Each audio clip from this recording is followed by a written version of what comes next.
Steve. Sam with the Chronicle. How was what stuck out watching the game back from last night? I think just how well Minnesota played, how physical they were getting to the loose balls, on rebounds. They generated a lot of extra possessions. And it's kind of what you would expect, from a team at home down 1-0. You watch the rest of the games in the playoffs. It's always a theme, how teams respond to losses. And now it's our turn to do that. Draymond was, of course, kind of a major talking point nationally again today. How did you see? I don't know. I assume you guys met for films. How was he today? Just, I guess, how do you see the discourse and the situation and the technical count, all that kind of impacting? I don't think it'll impact the game. I wasn't aware of what happened in terms of the fan yelling the insults until I read about it this morning. So I talked to him about that, and we did talk about the technical count and just the whole set of circumstances. But I know Draymond well. He's going to be ready to go tomorrow. He's going to play a great game. He understands where we are in the series, and we have this great opportunity, and it's 1-1, and we've got home court advantage. We got our home crowd tomorrow, so he's excited. I'm excited, and we move past all that stuff. I'm assuming we're not going to be able to talk to him prior to the game. So is there anything about that fan situation that you guys as an organization can share, or just any more details? It was relatively vague. The only thing I can say is that the Timberwolves handled it perfectly, for their security to be on it and to remove the fan. Obviously, that stuff is ugly and unacceptable. And so we want to thank the Timberwolves organization for handling it as well as they possibly could. And I just think that things like this happen occasionally. Happened to me, a couple times as a player. Fans crossing the line, yelling stuff at you. It's painful. I can't sit here and claim to know what it would be like, to be in Draymond's shoes as a black man, to hear, racially insensitive comments like that. But I've heard my share of stuff that's really painful and hurtful, and it's not ideal, but you always want the support of the security and the crowd, the home crowd, and like I said, the Wolves handled that beautifully, and Draymond is handling it really well. A lot of yesterday was obviously about finding rotations that work in this series. How quickly do you have to move to pare down the rotations, make your choices, and go? Yeah, we have to move pretty quickly now. I thought last night was a great chance for us to see a lot of different people in action, different combinations. Now having watched the tape a couple of times, I have a much better sense of what I'm going to do, who I'm going to start, what the combinations will be like off the bench. And, of course, I'm not going to share any of those things with you. What were some of the keys last night when you guys were able to generate offensive advantages? What were some of the keys? What did you notice when you guys were able to generate advantage? Nothing unusual. The game is pretty simple. If you can play with pace and get the ball moving side to side, it softens up the defense. I thought when we ran into trouble, we were too isolation heavy. We kind of stuck several people into late clock situations with one-on-one situations, which are very difficult. I think we threw Moses the ball twice with 3 seconds on the shot clock, and basically disjointed possessions that led to those circumstances. So we've just got to be sharper execution-wise with our pace and our screening and getting the ball swung, all those things. Steve, Jonathan Kuminga had Hi, this is Kerr. Jonathan Kuminga had a really explosive game last game, and as you think about your combinations and who he's on the floor with, are some of those questions with how he plays with Jimmy Butler and Draymond Green still on your mind? Well, first of all, I was so impressed with JK and his play, but more importantly, just the way he's handled everything the last couple of weeks, staying ready, continuing to work. And, it's really important for him to get some rhythm, get some confidence. And I saw all of that last night. I think, what I said the other day, Kareth, I think rings true today.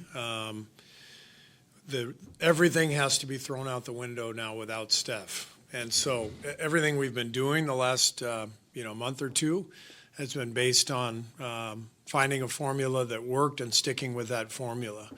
And it's gotten us to this point. We're in a great spot. We're in the second round. We're, 1-1 coming home, but there's no Steph. So everything has to be finding a new formula, and JK is absolutely part of that formula. And we can't sit here and, put together, any analytics from, the last few weeks that make any sense right now because there's no Steph, and it's a completely different team. So the combinations are what they are. We're going to do what we think is best, and bring it tomorrow and bring the energy and see what we can do. And JK is going to be a big part of that. Anything else from anyone? Yeah, if I can, just to follow up on that.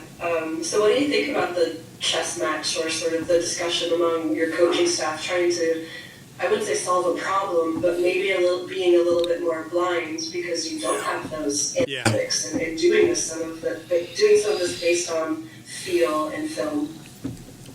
Yes, we have to do it based on feel, but we can also do it based on last night and having a tape to watch. And that's why I think that game was really helpful for us. Despite the loss, we learned a lot. The players learned a lot, and I think we'll have a concrete plan coming into tomorrow that we'll feel good about. And then, of course, we have to adapt and adjust based on how the game's going. How comfortable, you talked about Jimmy and Draymond being, exhausted at the end of this kind of travel schedule. How comfortable do you think you'll be already by game 3, really pushing their minutes back over 40 and beyond? Well, we'll see. I thought it was at least helpful last night that we didn't overdo it. Draymond was at 29. I think Jimmy was at 34. So very manageable numbers. Hopefully that helps tomorrow. They each had the day off today, just a film session, nothing on the court, no shoot around tomorrow morning. So hopefully they'll both feel great and ready to roll tomorrow. And we'll see how the game goes. Trayce had mentioned last night that he hadn't played with very very few reps with Jimmy. I know that ran some pick and roll last night. Just what do you think of that pairing and that combination and that action for those two? They were really good together last night. I thought Trayce's energy, his activity, his ability to finish. He caught a couple lob dunks. He got a couple buckets in transition. So it was really fun to watch him play. And that's a guy who has done nothing but stay ready for 2-3 months since he's been out of the rotation. And so I couldn't be happier for Trayce, couldn't be more proud of him for the professionalism, and I'm excited to get him back out there tomorrow because he showed that he can be effective against his team, not only last night but in the regular season where he had some good games against them too. Coach Kerr, Janice Riddle from NBC in Minneapolis. I'm sorry I hopped on here late. Just about the incident that happened towards your player, can you comment overall your thoughts, your opinions on any fan directing a racial slur at any player during a game? Well, it's unacceptable for any fan to do that to a player. And when you say it's unacceptable, there has to be action that goes with that term, and that's exactly what the Timberwolves did. You know, security immediately ejected the fan. So we are really grateful for the way the T-Wolves handled the situation.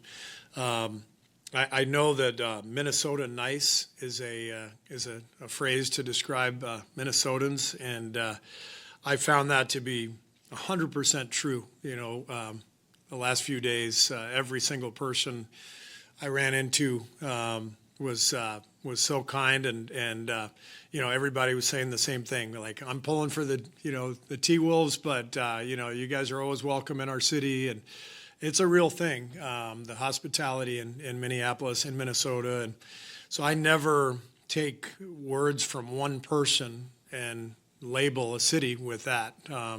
There's just going to be people, individuals, sometimes they're drunk, whatever, who cross the line, and it's unfortunate, but it doesn't at all impact my view of the city of Minneapolis. Just a quick follow-up on that. When fans have that kind of behavior, what's your opinion on if they should ever be able to go to an NBA game again? It's a good question. I kind of leave that up to the league to decide. I mean, they have their protocols, their rules, but these ugly incidents are. Yeah, I don't think they're common, but you know, they do happen occasionally. And I mentioned earlier they happened to me when I was in college. You know, not racial taunts, but you know, taunts about my father, who had been killed in a terrorist act, and you know, a year earlier or so, and that was the most shocking moment of my entire playing career, to hear somebody you know, saying something like that was so personally, you know, hurtful and painful, and intentionally trying to hurt me. And so I empathize with every athlete.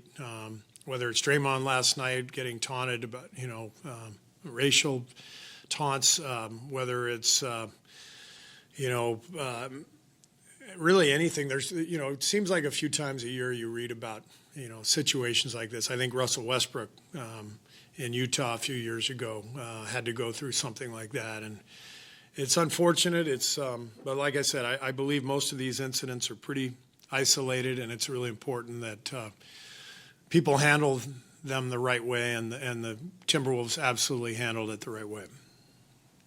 Thank you. Appreciate you taking the question.